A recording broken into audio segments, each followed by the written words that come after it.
The name Karmapa means he who performs the activity of a Buddha.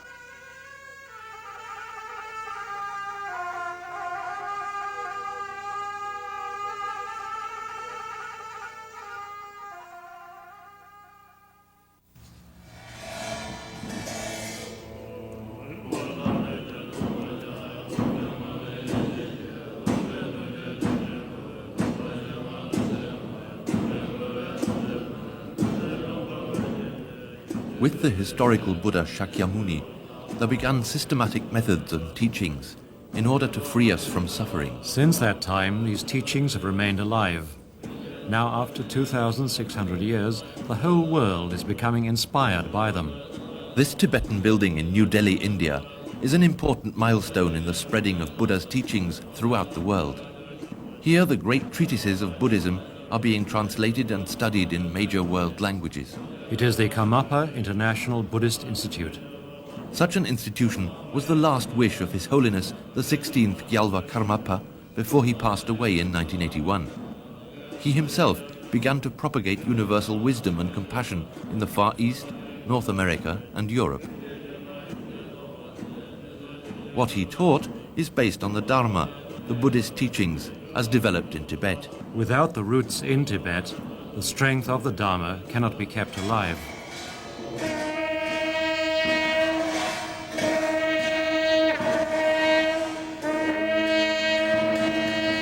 His Holiness the 14th Shamarpa Rinpoche is one of the 4 lineage holders until the next, the 17th reincarnation of His Holiness Gyalva Karmapa is recognized.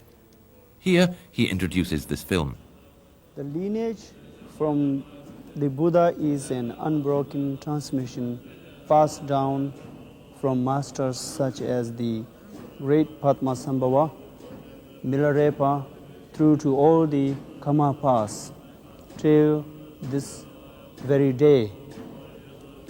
Padmasambhava, also known as Guru Rinpoche, predicted in the 8th century that there will be 21 incarnations of the Gyalva Karmapa. For all of them, Tsurphu is their home, as it was for the past and will continue to be for the future. It is my sincere wish and prayers to complete the reconstruction of this original seat of our lineage. Through the great work of the 16th Gyalva Karmapa, the Kagyu lineage has grown into a strong tree with hundreds of centers around the world. These centers receive their original inspiration from the Kagyu lineage, which has its roots in Tsurphu. I feel it is our responsibility to help to nourish the roots of this lineage tree. The film we are showing will give you a good look at the conditions of Tsurphu today. I want to express my deep appreciation to the Venerable Drupal Rinpoche, who is directing this important and difficult project. I wish that he receives from us as much support as possible, so that we can also benefit and receive His Holiness Karmapas' blessings. Thank you.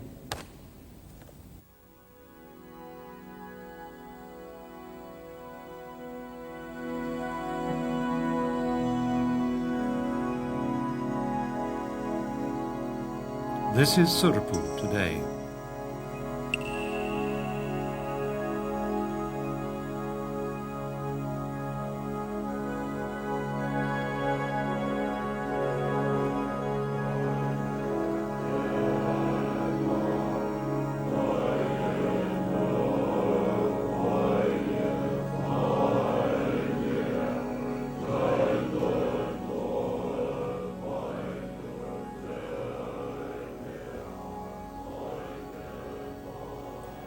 This monastery was the headquarters of one of the main sects of Tibetan Buddhism, the Kagyupa, founded in 1185 by the first Gyalva Karmapa, Dusam Kyempa. During the Cultural Revolution in 1966, it was totally destroyed, and all of the some 900 monks formerly here were driven away or killed. Until 1980, these ruins remained untouched.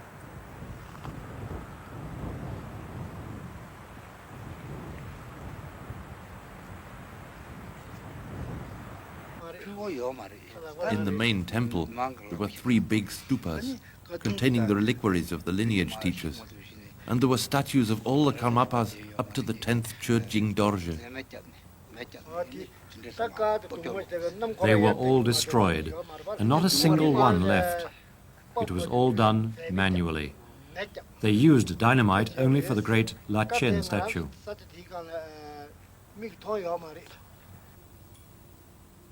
Only one monk who didn't leave the country survived. Nema.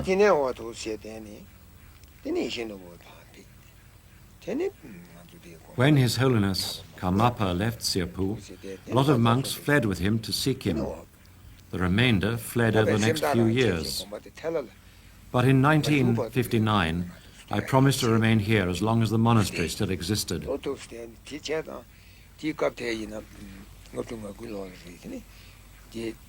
At that time, my mother was still alive. I sent her away with my brother. It was chaotic. Everyone tried to escape the danger in some way.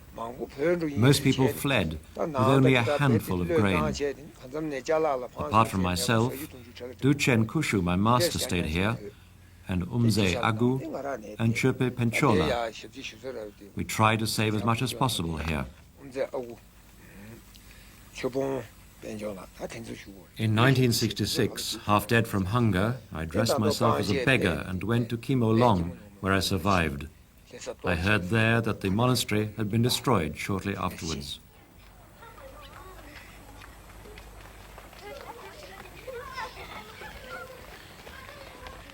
A new generation of young Tibetans are eager to learn and believe in the same religious traditions that their forefathers practiced for many generations.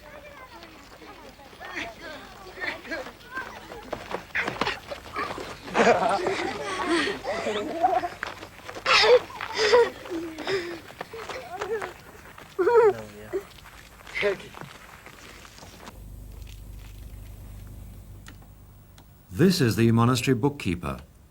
He registers all donations and work hours invested in the reconstruction of the monastery. He started his work on October the 30th, 1982, when the Chinese authorities gave permission for the monastery to be rebuilt with a single grant of 100,000 yuan. With this money and donations and a private loan, they rebuilt the first temple. It took them 1 year. In 1984, Drupon Dechen Rinpoche came back from exile in India to oversee the rebuilding. He spends months every year traveling throughout the east and north of Tibet, collecting donations, as at the present time. The people give mainly butter, cheese, tsampa, rice, yaks, horses, sheep, and also money.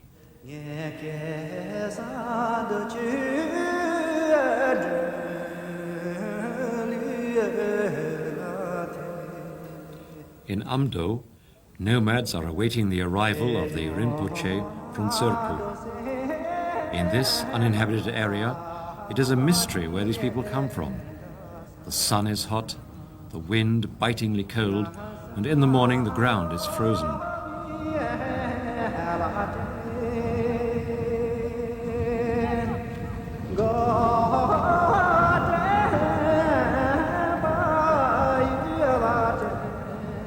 A truck appears bearing Drupon Dechen Rinpoche, who is traveling across the plain.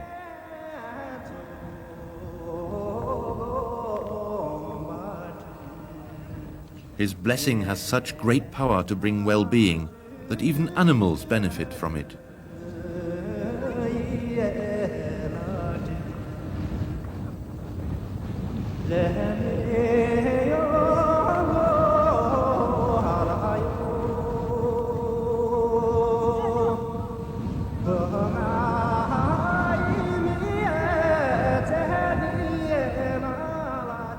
the Rinpoche tries to visit as many places as possible. Thus, sometimes his stops are very brief, but of the utmost importance to the people.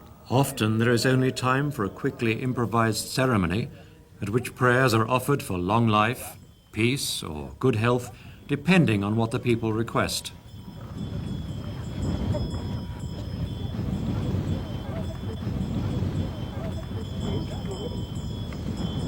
What is this?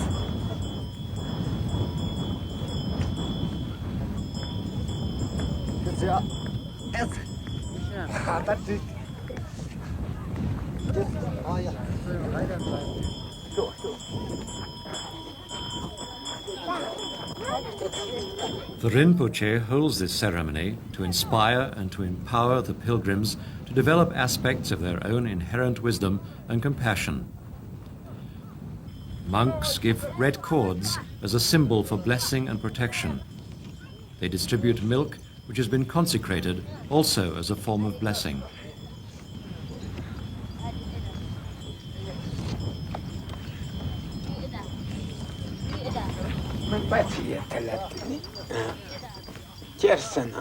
As I perform the rituals, I concentrate on the wish that all beings, our mothers and fathers whose number is as infinite as space, may receive goodness, happiness and joy.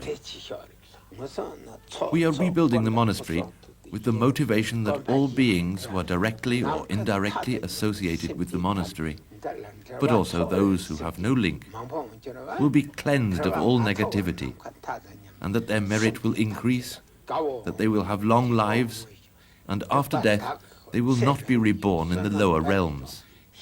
I put my whole strength into these prayers.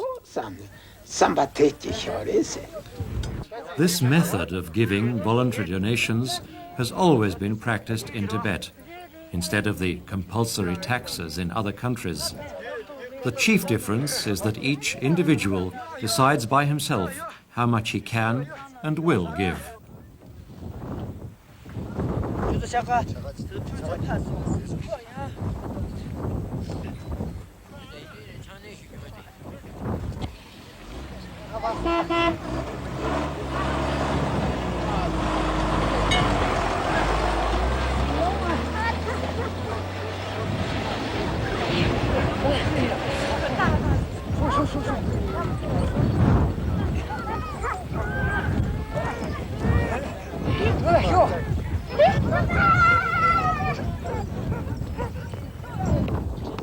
When the Rinpoche stays overnight, the nomads help to put up the tent he has brought along for himself and his 10 companions.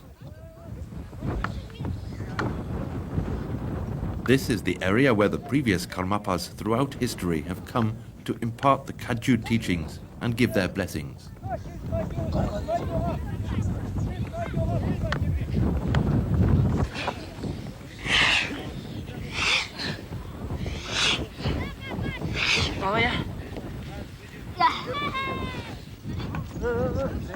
The tent serves as living, sleeping and eating quarters for the whole party.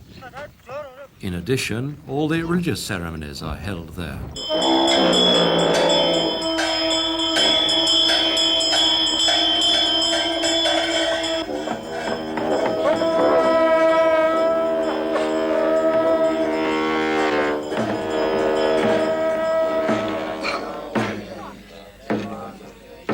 For 19 years, the Rinpoche meditated in strict retreat in order to transmit the positive and joyful energy of the universe. His followers are convinced of the spiritual powers he has developed. Because of his deep realization, he benefits others and fulfills the spiritual and mundane needs of many beings.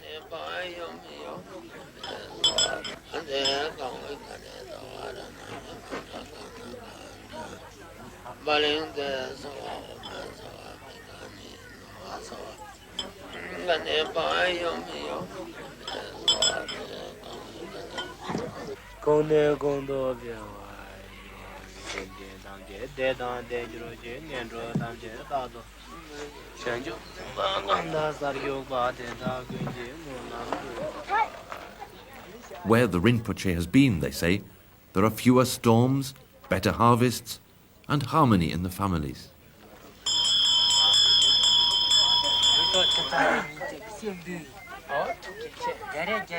The giving of donations is a practice of spiritual character which one of the nomads explained like this. In bringing about the awakening of the Buddha mind, we acquire the merit of selflessness by making offerings. And in addition, we acquire wisdom by perceiving that everything which we offer, all material things, in fact have no real existence.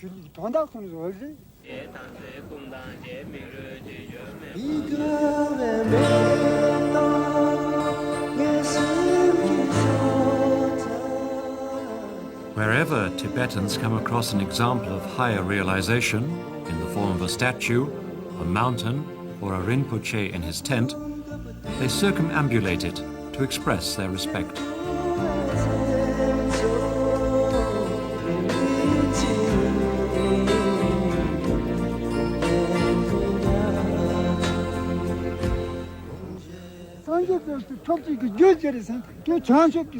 Unconditional compassion and love are the way to enlightenment. Never separate your spirit from compassion and love. If you are dealing with matter or with life, do it with love and compassion. That is the most important. It is the seed of enlightenment. This attitude is in harmony with nature and is right for all times.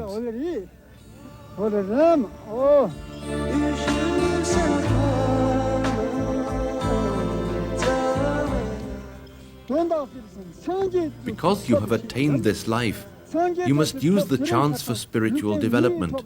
Otherwise, you will never be reborn as a human being. That might be an exaggeration, but not everyone will be reborn in human form again. In the lower realms, beings are as numerous as the particles in space. Compared with that, a rebirth as man is very, very rare. And it is even more unlikely that one will be reborn in Tibet and have the chance to be a Buddhist. If you have these opportunities, you should use them to overcome the ocean of suffering. For that, you need a good ship. That is the human body. No other state of being offers such a good vehicle. And to steer it safely, you have Buddha's teachings. But if you don't take this rare chance and let your life simply go by, then it is wasted.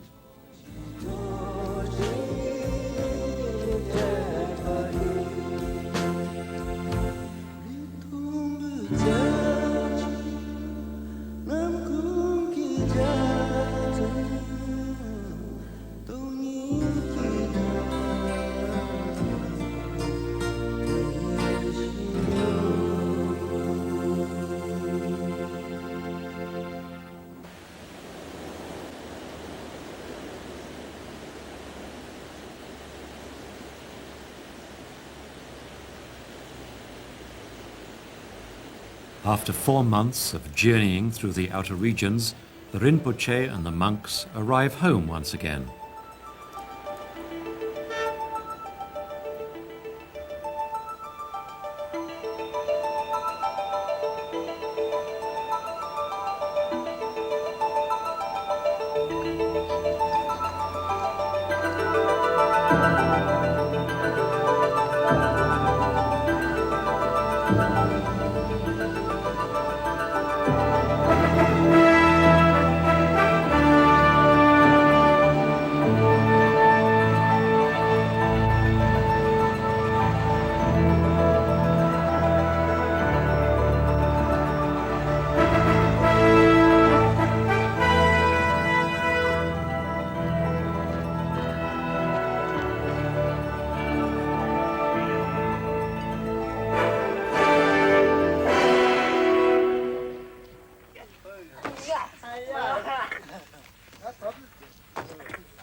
After years of meditating in the lotus position, the 70-year-old Rinpoche can hardly stand. In exile in India, he declined the suggestion of His Holiness Karmapa to teach Buddhism in Canada. Instead, he took on the arduous task here. The Rinpoche is responsible for the health and education of 185 monks. For their building work, they receive an hourly rate from the donations, according to Chinese regulations.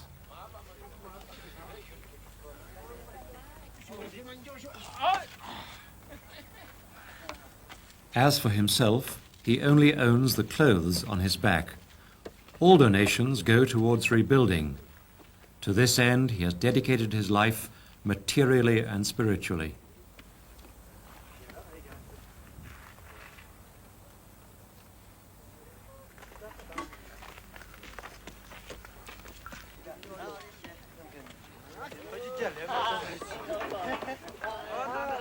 This sheepskin cover is the only donation I use for myself. The shirt I brought with me from India.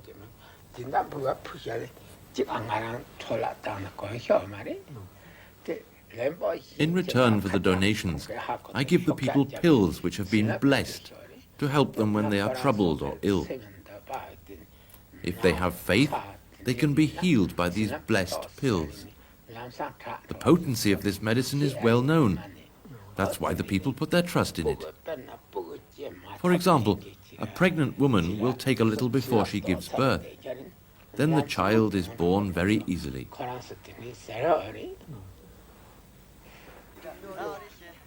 This donation of yak butter, sewn into a yak skin, is very valuable. Butter is used in large quantities, added to their salt tea, for burning in lamps, and frequently used in cooking.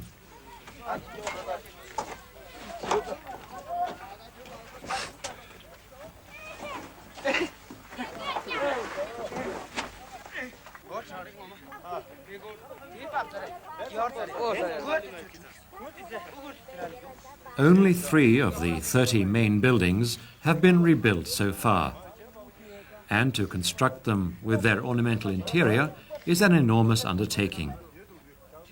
These Tibetans want to see the destruction one day only as a short, if painful, interruption in the 2,000 years of Tibetan history. Removing the signs of the terror is part of the Buddhist attitude towards reconciliation and forgiveness. Everyone works towards this end.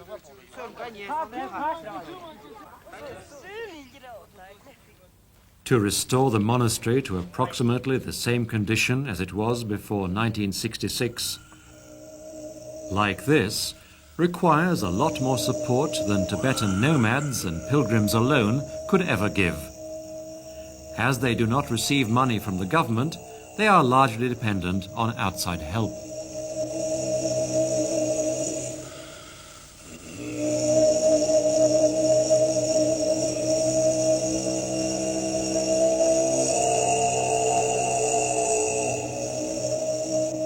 For the next incarnation of Gyalva Karmapa, 3 rooms have already been prepared and contain statues of all his 16 incarnations.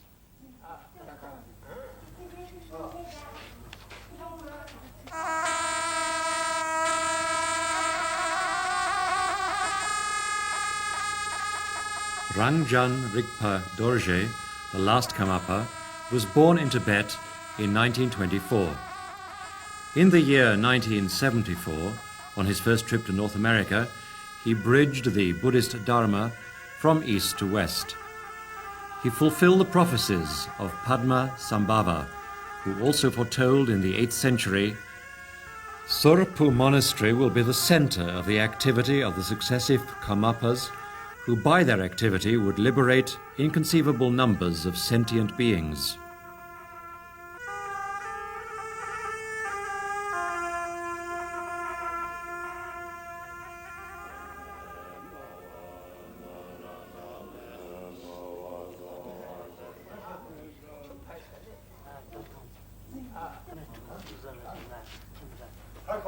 Tibetans are sure that the new incarnation of the Gyalva Karmapa will one day come back here to Tsurphu.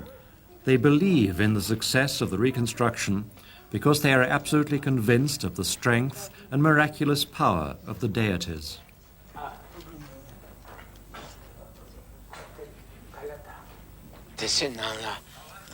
Many thousands of families in Tibet have close links with the Karmapas and have always given generously to the monastery.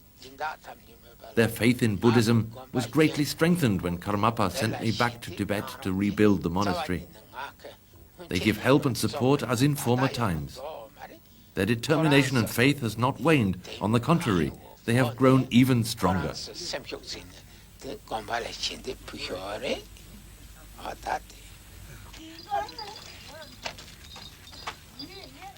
This is the place where, 800 years ago, the building of Tsurphu monastery began. The first Karmapa sat here for many years, meditating on the mysteries of the mind.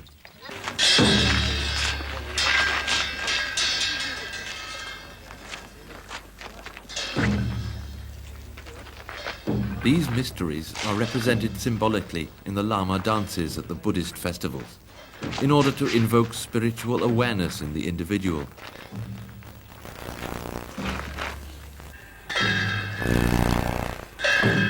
Restoring the cultural heritage is as important to the Rinpoche as the actual rebuilding.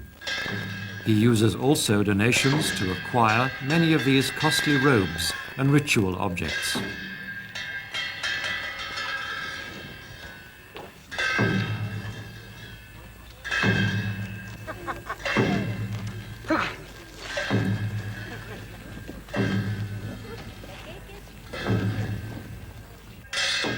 Hundreds of Tibetans come to Tsurphu again twice a year when the Lama dances are performed. This is only a rehearsal.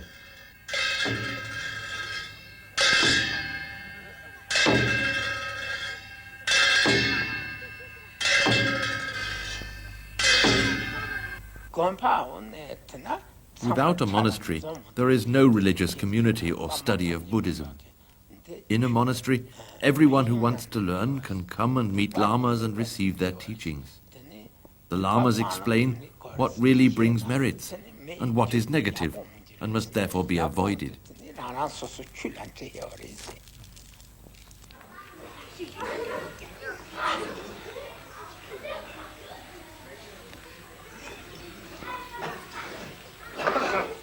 Inside the main shrine room, recently completed, the monks perform the protector prayers and offerings.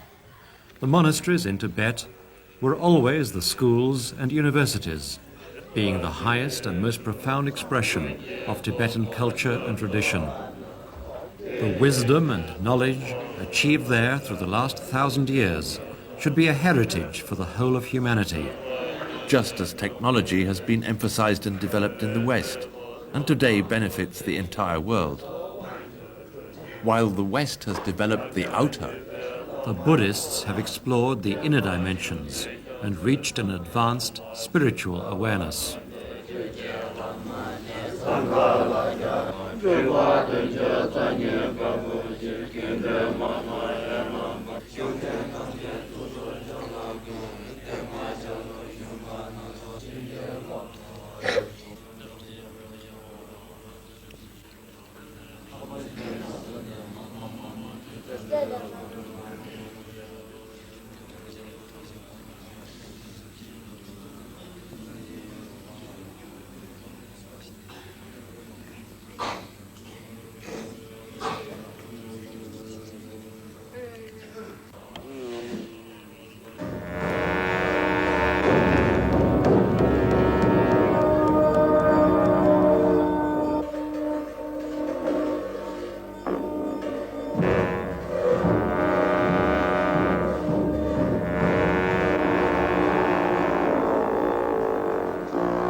despite the influence of the Cultural Revolution, religion has still remained in the hearts of the Tibetan people, and therefore will continue to exist for as long as Buddha's teaching exists.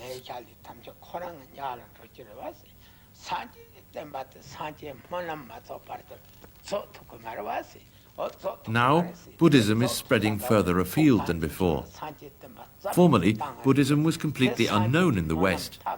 No one knew the meaning of Kaju, Gelupa, or Ningmapa.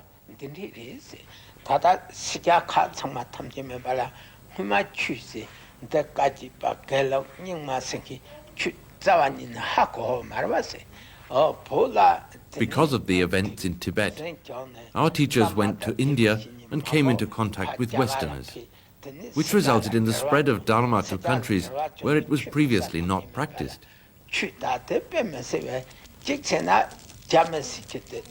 the Sangha had not been destroyed here in Tibet, Buddhist teachers would not have gone abroad, and the Dharma would not have spread to the world.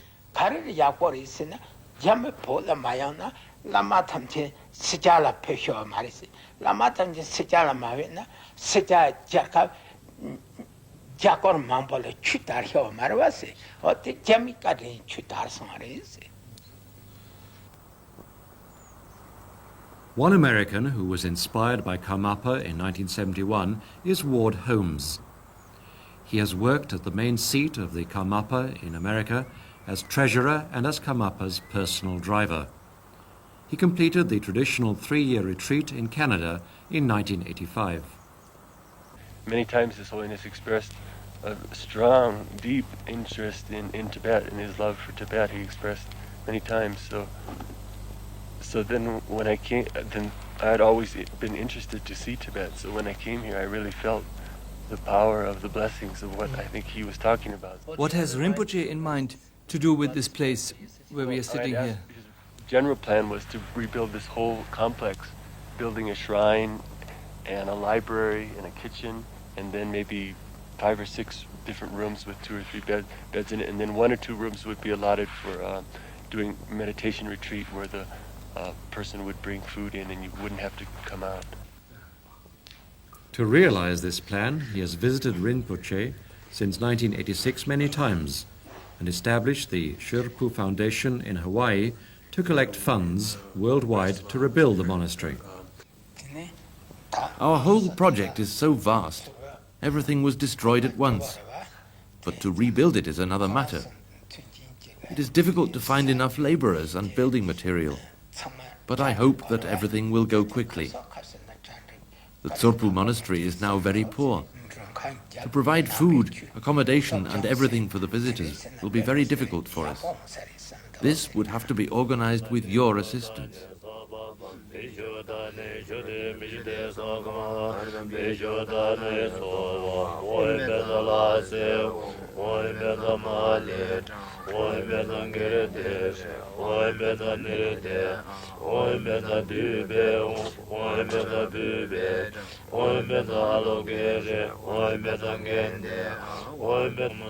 To develop with patience and persistence to learn these mudras increases the merits for good karma.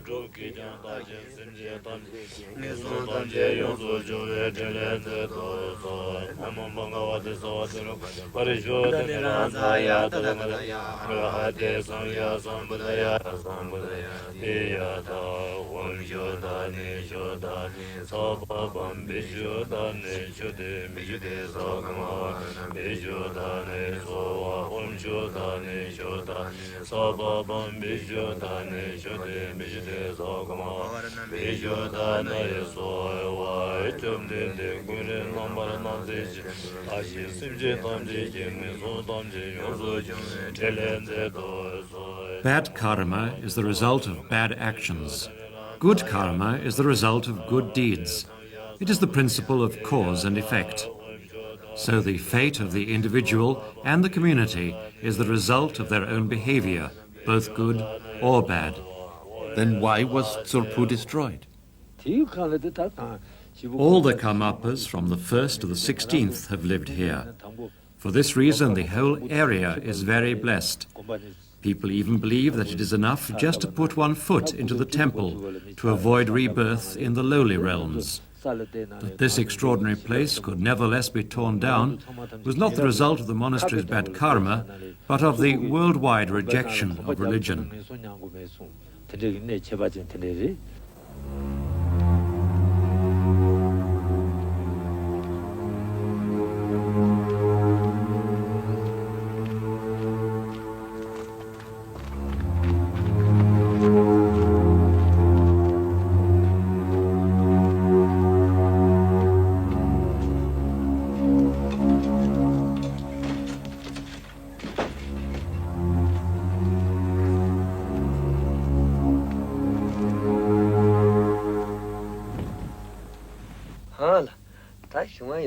It isn't always pleasant to live in these ruins, but I came here to help to eradicate all that was negative from the past.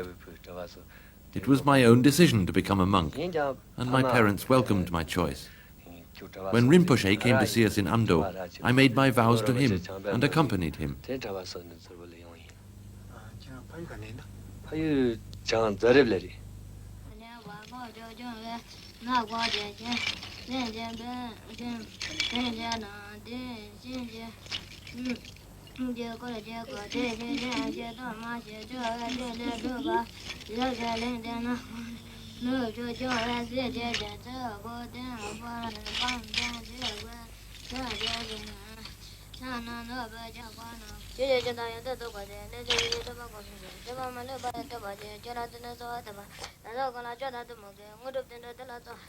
You beat the drums in the ceremonies.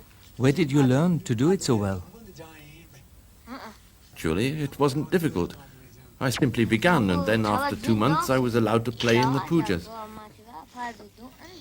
And how long have you been a monk? I don't know. How long have I been a monk?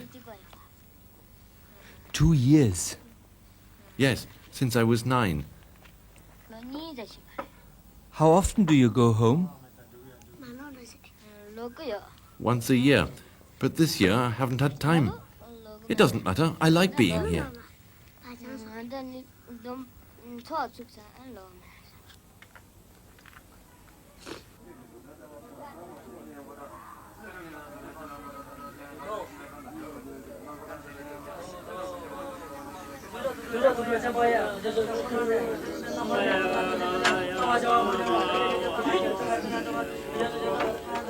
The monastery school. The teacher of the monastery school holds classes only in the mornings and evenings.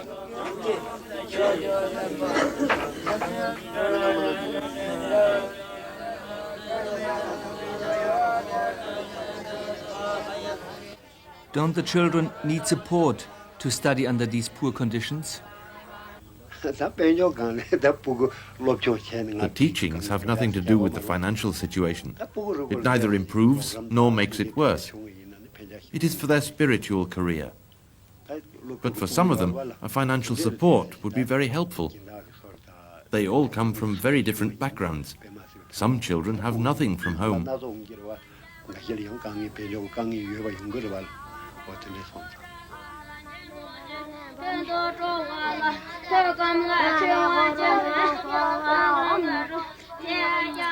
What is the difference between a state government and a monastic school? There is a big difference. In the state schools, they learn nothing about the spiritual science. Here, the pupils progress step by step until they become masters. And after that, many go into retreat into caves up there to meditate, to develop themselves individually. In this way, we can again offer the path of the Dharma, which many people want to follow. Teaching down in the village school, by contrast, is based absolutely on materialistic consciousness, Taught in Chinese, the so-called objective worldview.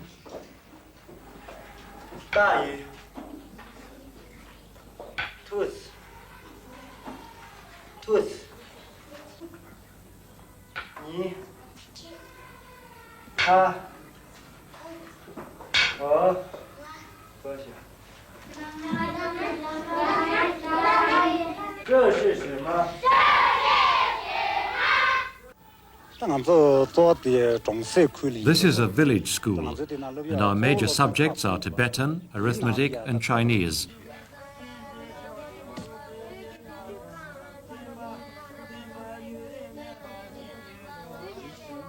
Tibetan writing is indispensable for the continued existence of Buddhism.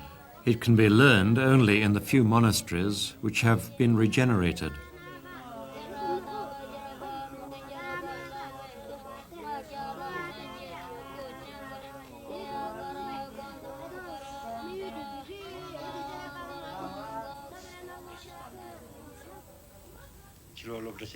The monks and their parents have a high opinion of the teachings of Buddha.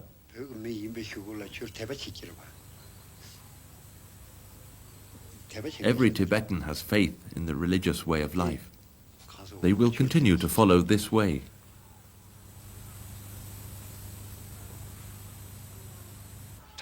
Do children come to you from the monastery? No one has ever come from the monastery to go to school here, but our pupils often enter the monastery when they leave.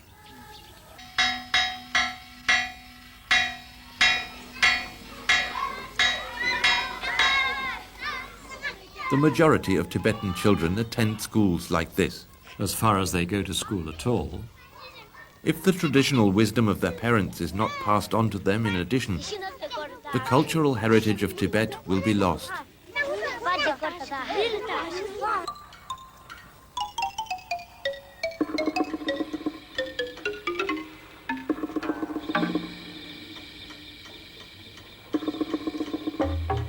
Nemo, the only survivor of the Tsurphu monks who did not flee in 1959, today guides young monks on a pilgrimage on the same trail that all the Karmapas have walked, circumambulating the whole monastery complex. This Mani wall contains many ancient religious artifacts that survived the wrath of the Cultural Revolution. Many bodhisattva images and mantras are hand-carved onto stone plates.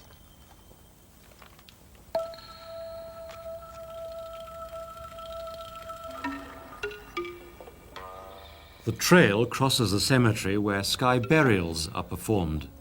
The pieces of clothing scattered around belonged to the dead. This is all that the vultures have left. Because the ground in Tibet is frozen for 8 months of the year and wood for burning is extremely scarce, it became the custom to feed the corpses to the vultures as the most hygienic way of disposing of them. Occasionally, the birds leave behind fragments of bone too big to swallow.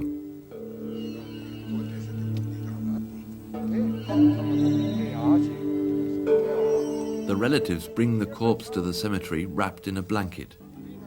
A man specially appointed unwraps the body and cuts it up, often using a knife which belonged to the dead person. This procedure is necessary so that the vultures can consume the body quickly and completely.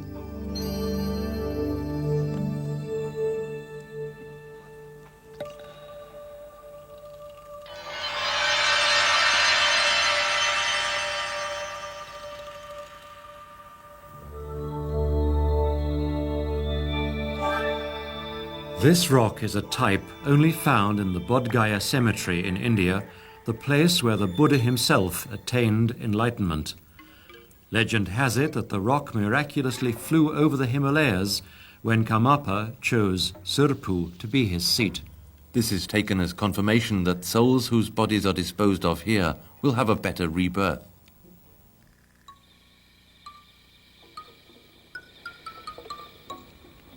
Another holy place along the trail is this impression in the rock of the back of the fourth Karmapa. It is believed that rubbing one's own back against it alleviates back problems.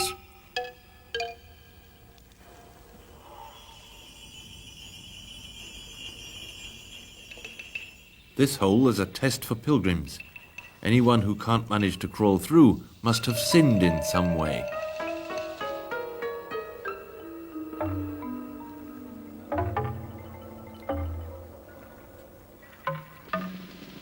Another section of the trail is a test of courage.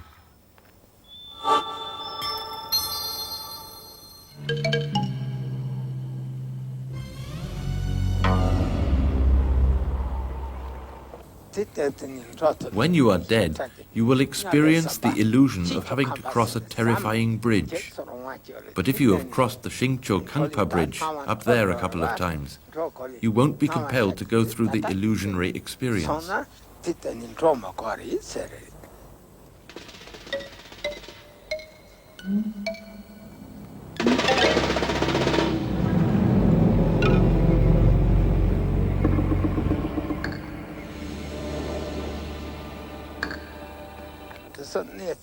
Foreigners comment on all the holy places on our path, saying, "It's strenuous and you derive no benefit from it."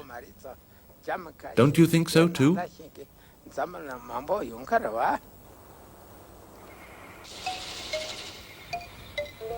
For the monks, it is important and fascinating to go to the highest meditation cave above the Tsurphu monastery, nearly 15,000 feet up, because many Karmapas use this place to meditate. In the West, there are people of high intelligence and great knowledge. They have invented things capable of obliterating the whole earth and things that fly in space.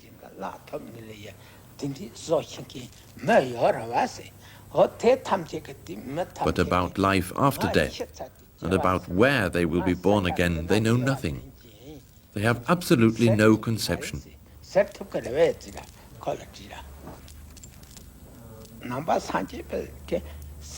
Buddhism has developed teachings which enable a human being to determine his future reincarnation. For example, Karmapa is a human being with a human's appearance.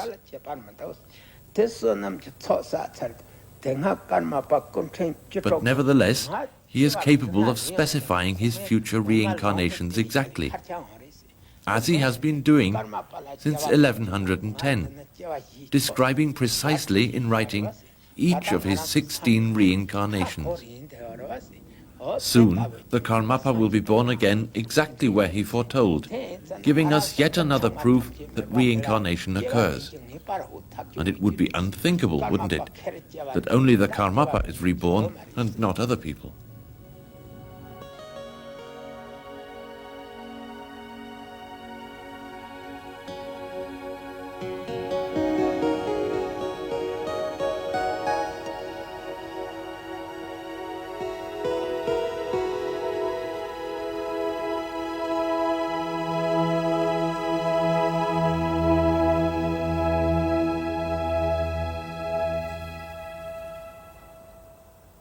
This defaced hermitage of Chakrasamvara, called Demchog Podrang, also has to be rebuilt.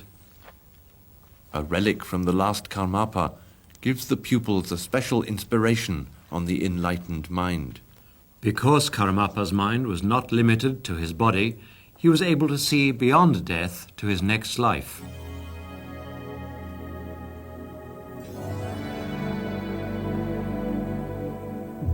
He was also able to impose his mind on material things. An example of this is a stone with the imprint of his shoe during his childhood. For someone whose life is firmly anchored in materialism, such an occurrence is scarcely credible. For a Buddhist, it is a sign of highly developed consciousness.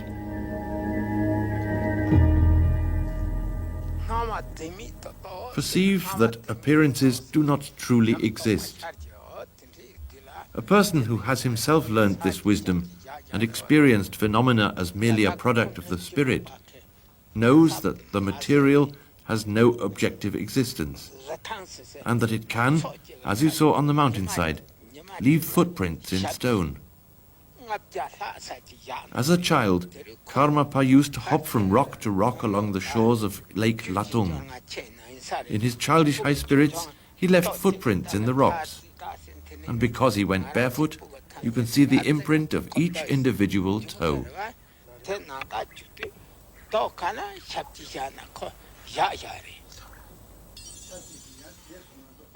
Evidence of this advanced wisdom is preserved in another retreat above Tsurphu.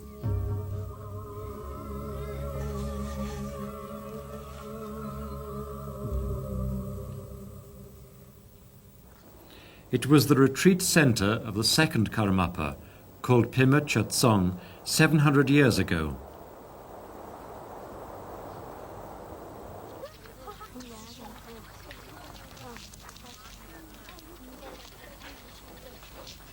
After spending 6 hours on the path, Nemo and the monks return with a sense of satisfaction and mentally awake.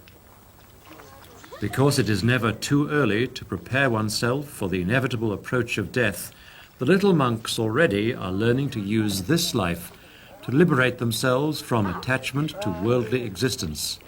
Buddha taught that all suffering comes from attachment and greed. Without the spiritual dimension, we search all our lives for material security of which we can't have enough, although we lose everything when we die. The monks search for their security in something permanent, which is inherent in the undying nature of the mind, thus giving them both peace and security. The snow-covered summit at the end of this valley is called Gyalha Kangsang.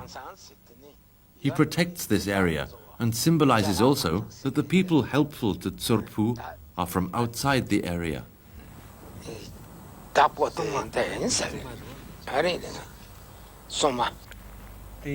When Westerners are able to come here, it seems appropriate to this symbol.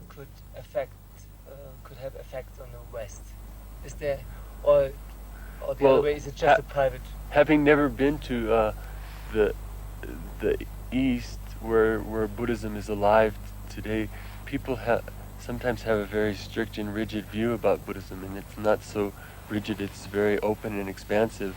And I think when people come here, they see the flowing qualities of the Tibetans, where they're not uptight about if something goes wrong or anything. And again, just the blessing of being in the East, I personally feel is quite strong.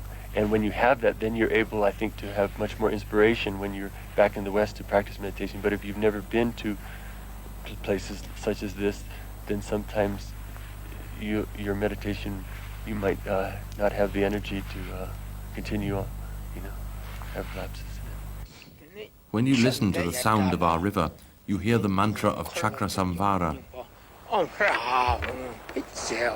Its power is secret, and the river holds it forever.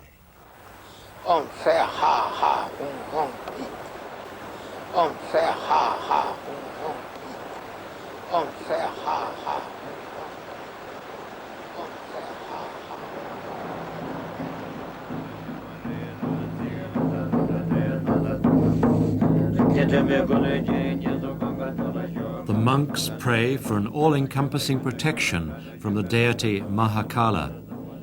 These prayers were the first that the monks made on their return to the ruins of Tsurphu.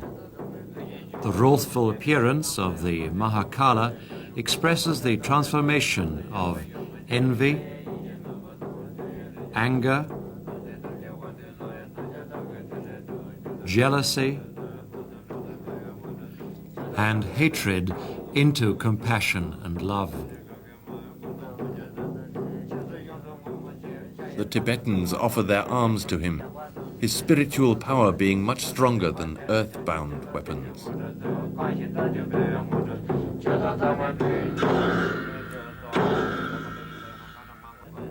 His presence is prayed for every day for 3 hours. When people become too involved in their material and bodily needs and repress their real spiritual nature, that obscures the wisdom and purity of their teachings with catastrophes, wars and illness. The ruins are not obstacles on the path to Buddhahood or enlightenment. Mahakala protects the practitioners from all obstacles in their life and practice of meditation. His basic message is to engage in the right view, the right livelihood, the right speech, the right action, and the concern for the happiness of all beings. His Eminence Jamgon Kongtrul Rinpoche is one of the 4 lineage holders of Karmapa until his next reincarnation. He would now like to say a few words about how you can help. The rebuilding of the Tsurphu monastery is not only important to the Tibetan community, it should also concern the people all over the world, especially the followers of the Kagyu lineage, since, as you know, Tsurphu is the seat of His Holiness Gyalwa Karmapa, and it will be definitely the seat of the 17th Karmapa too. Because of this, it will be one of the major places of pilgrimage. There, people will receive the blessing of the lineage and will be able to practice at our source. I therefore strongly urge all of the followers of His Holiness and friends of Buddhism to support the completion of Tsurphu Monastery project so that we may finish without any obstacles. If you would like to have further information about this project, please ask your center for details about Tsurphu Monastery Foundation. Thank you very much for your help.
Nye ke sa do chu